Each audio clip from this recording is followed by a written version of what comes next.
मगन भाई नमस्कार। नमस्कार। कैसे हैं आप? एकदम मजे में। वाह। तो मगन भाई अपना गांव भुज का कौन सा गांव है? हमारा कच्छ जिले का अंजार तालुका निंगाल गांव है। निंगाल गांव आपका है। तो सुना है हमने कि आप अपने खेत में बिल्कुल किसी तरह का कोई डीएपी यूरिया कोई केमिकल इस्तेमाल नहीं करते, ये ठीक बात है क्या? सही बात। तो ऐसा कब से करते हैं आप? हाँ, 2000 से शुरू किया है। यानी कि 24 साल हो गए। 24 साल से आप अपने खेत में कोई केमिकल नहीं डालते। तो उससे पहले क्या करते थे आप? उससे पहले केमिकल तो डालता था, मगर उसी टाइम पर भी मैं मर्यादित में डालता था। ज़्यादा उसी टाइम भी नहीं डालता। यूनिवर्सिटी की जो है एप्लीकेशन है उससे भी कम डालता था। अच्छा, तो कितनी खेती है अपने पास? 20 एकड़। 20 एकड़ खेती है। तो ये खेती में आप अगर ये सब नहीं करते तो फिर खाद का प्रयोग कैसे करते हैं आप? खाद के लिए मैंने ये खेती के बारे में ऐसा सोचा कि ज़मीन भी फलद्रुप हो जाएगी तो सब हमारे सब प्रॉब्लम सॉल्व हो जाएंगे। तो खाद के लिए सबसे ज़्यादा प्राधान्य तो मैं देता हूँ कंपोस्ट बनाने की, यानी हमारा जो खेत का कूड़ा कचरा है और गोबर उसको मिला के मैं खाद बनाता हूँ। दूसरी बात जो खाद के लिए मैं हरी खाद कहे जाते हैं ना, जो ग्रीन मैन्योर, वो करता हूँ। और तीसरी बात में ज़मीन पोषण के लिए जो तालाब में गई हुई मिट्टी है और पवन से उड़कर जो इकट्ठी हुई मिट्टी है वो डालता हूँ। तो आपके खेत में उत्पादन बाकी जो सामान्य खेती रहती है रासायनिक वाली, उससे उत्पादन कम रहता है ज़्यादा रहता है? कई बार फसलों में थोड़ा कम रहता है, या जैसे गेहूँ जैसे क्रोप में थोड़ा कम रहता है। बाकी कैस्टर है, मूंगफली है, गन्ना है, उसमें जो केमिकल वाले हैं उसके समकक्ष में आ गया।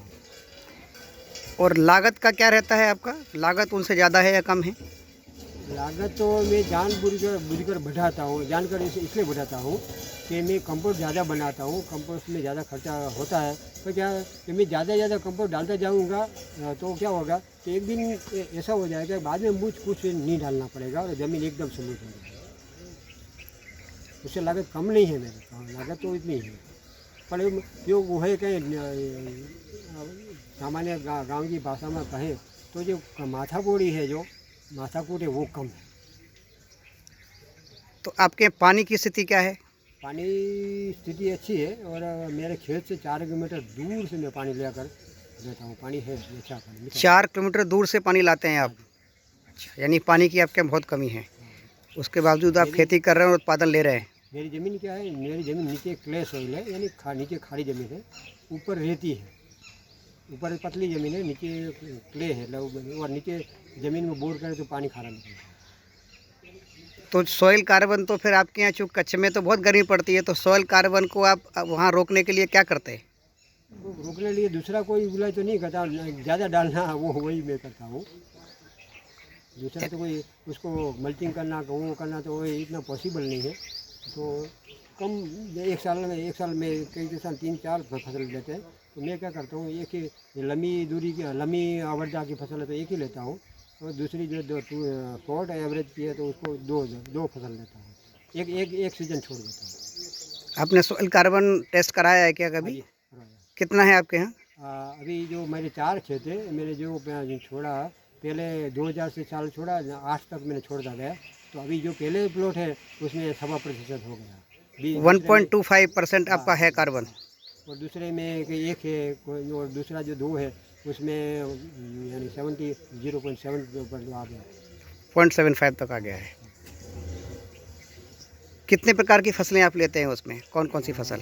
हमारे यहाँ कच्छ में हमारी जो नेचुरल है, हमारी जो प्रकृति के अनुसार जो फसलें हैं वो सब मैं लेता हूँ। मूंग, बाजरा, गेहूँ, गन्ना, रंजिका, कैस्टर, मूंगफली। तो विशेष में मेरा ये है कि दूसरों से विशेष मेरा ये है कि मैंने जब खेती की तो कई सारे प्रयोग किए। प्रयोग करने के बाद ऑब्जर्व करता गया, उसका परिणाम लेता गया, साइंटिस्टों को बताता गया। और मेरा सपना ऐसा था कि एक दफ़े ज़मीन में दाना बो देने के बाद कृषि में एक पानी पिलाना और खरपतवार निकालना, इससे अलावा कुछ काम नहीं होना चाहिए। जो होगा तो खेती के लिए तकलीफ रूप है, यानी खेती इतनी कॉम्प्लिकेट नहीं होनी चाहिए, इतनी आसान होनी चाहिए। जो बुजुर्ग था उसके पास से भी ये सुना, तो उसी के मुताबिक निकाला। अभी भी एक दफ़े दाने बो देता हूँ, बाद में पानी पीता और खरपतवार निकाला। दूसरा कोई बाद में स्प्रे करना, कोई इसको सप्लीमेंट्री देना। बहुत सारे रोग कीट आते होंगे आपके फसल में, उनका क्या करते हैं आप? आते हैं तो उसका पीरियड भी होता है, आते हैं चले जाते हैं, थोड़ी देर हमें इंतजार करना पड़ता है। अभी भी कभी भी ऐसा नहीं हुआ कि मेरी पूरी फसल फेल हो गई। वो ये नेचुरली जो है मिश्र क्रॉप करता हूँ, पाक की विविधता मेरे खेत में, और वो मेड़ पे जो विविध प्रकार के पौधे लगाए हैं उससे एक बायोडाइवर्सिटी निर्माण हुई है, वो पूरा वो नियंत्रण वो ही कर लेते हैं। कितने घर में लोग हैं आपके? अभी मैं हूँ, मेरा बेटा, 3 मेरी पोतियाँ हैं और मेरी पत्नी और मेरी बहू। कितने कितने लोगों को रोजगार देते हैं घर में बाहर मिला के कुल ऐसे साल में? हर अभी मैंने जो ऑब्जर्व किया, मैंने आके पूरा एक निकाला, तो प्रतिदिन मैं 5 अलग मेरे हमारे घर के अलावा 5 लोगों को मेरे घर देते पूरे साल भर? हैं। गाय कितनी है घर में, ऐसे गाय बैल? गाय 15 गाय बैल बछड़े मिला के 15 हैं और 15 भैंस हैं। खेती बैल से करते हैं ट्रैक्टर से करते हैं? बैल से थोड़ा कुछ काम बैल से कर लेते हैं, अभी थोड़ा कुछ कम हो गया, नहीं तो जो इंटरकल्चर करना है बुआई के बाद जो काम रहता है खेती में वो बैल से करता था, अभी थोड़ा कम हुआ है। ट्रैक्टर अभी ट्रैक्टर आ गया तो बैल चलाने वाला कोई मिलता नहीं है, टाइम बैल काम में ज़्यादा जाता है। तो आप जो खेती करते हो संतुष्ट हैं उससे? वो एकदम से, परिवार के लोग? हाँ वो भी एकदम से। आपकी फसल सामान्य कीमत में जाती है, थोड़ा अधिक कीमत में जाती है? अधिक कम मिलती है। गेहूँ में मुझे 1.5 भाव मिलता है, और दूसरी जो क्रॉप है उसमें 20%, मूंगफली, मूंग, बाजरा, ये को है और कैस्टर, उसमें 20% मिल जाता है। मंडी लेके जाना पड़ता है आपको या